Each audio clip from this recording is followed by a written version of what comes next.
রাজনীতি, কি বলবো, আমি হিংসাকে সাপোর্ট করি না, কি বলবো আমি আপনাদের সামনে। আজ এই রাত্রে আমাকে খবর করতে হচ্ছে যে শুভেন্দু দার পিএ চন্দ্রনাথ রথকে এইভাবে খুন করে দেওয়া হলো। এইটা হচ্ছে সৌজন্যতার রাজনীতি। আর যে জায়গায়, যে এলাকায় খুন করা হয়েছে সেখানে তৃণমূল কংগ্রেস জিতেছে। আজ একবার পরিস্থিতি ভাবুন, যদি তৃণমূল কংগ্রেস জিততো তাহলে এই সরকারটি কোন জায়গায় নিয়ে যেত। আজ তো আমাদের বাড়ি থেকে বেরোতে ভয় লাগবে। আজ যে বদল হয়েছে, 207টা সিট নিয়ে যে বিজেপি এসেছে সরকারে, এটা দেখে ঢাকার পরেও মানে ভাবুন একবার, 207টা সিট নিয়ে বিজেপি সরকারে এসেছে, যেখানে মুখ্যমন্ত্রী হবার দৌড়ে শুভেন্দু অধিকারী এগিয়ে, তার পিএ কে হত্যা করা মানে হচ্ছে এই বাংলায় এখনো পর্যন্ত কেউ সেফ নেই, কেউ সেফ নেই। যারা প্রতিবাদ করেছেন, আমরা প্রথম দিন থেকে, যেদিন থেকে সরকার পরিবর্তন হয়েছে, যেদিন থেকে এই ইলেকশনের ফলাফল বেরিয়েছে, আমরা সেই দিন থেকে একটাই কথা বলছি যে আমরা বদলার রাজনীতি চাই না। আরে বদলার রাজনীতি বিজেপি চাইলে, এত কর্মী বিজেপির খুন করা হয়েছে তারপরেও রিজু দত্তের মতো তৃণমূল কংগ্রেসের নেতা এসে বলছেন যে আমাকে একটা আবির পর্যন্ত লাগায়নি, গাড়ি আমাকে ছেড়ে দিয়েছে। বিজেপির কর্মী থেকে শেখা উচিত।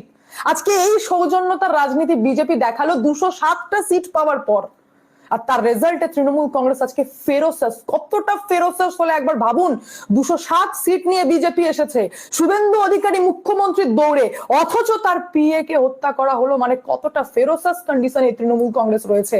সরকার চলে যাবা, এবং শুভেন্দু অধিকারী যেহেতু আজকেই বলেছিলেন যে আমি ফাইল খুলবো, আমি ফাইল খুলবো, তার পরিণাম আজকে শুভেন্দু অধিকারীর পিএ চন্দ্রনাথ দাকে দিতে হলো।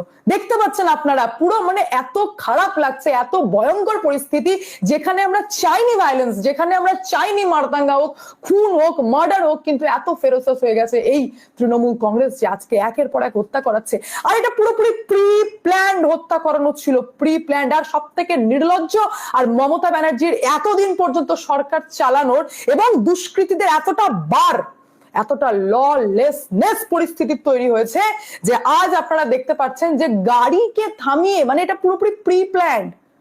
চন্দ্রনাথ দা যখন নিজের বাড়িতে ফিরছিলেন তখন ওনার গাড়িকে থামিয়ে, মানে আরেকটি ছোট গাড়ি গিয়ে সেটার স্পিডটাকে স্লো করা হয়েছে, রীতিমতো স্লো করে। যখন স্পিড স্লো হয়ে যায় তখন একটা বাইকওয়ালা এসে 6 রাউন্ড গুলি চালায়, দুটো বুকে এবং পেটে। আর একদম মানে কাছ থেকে গুলি চালানো হয়।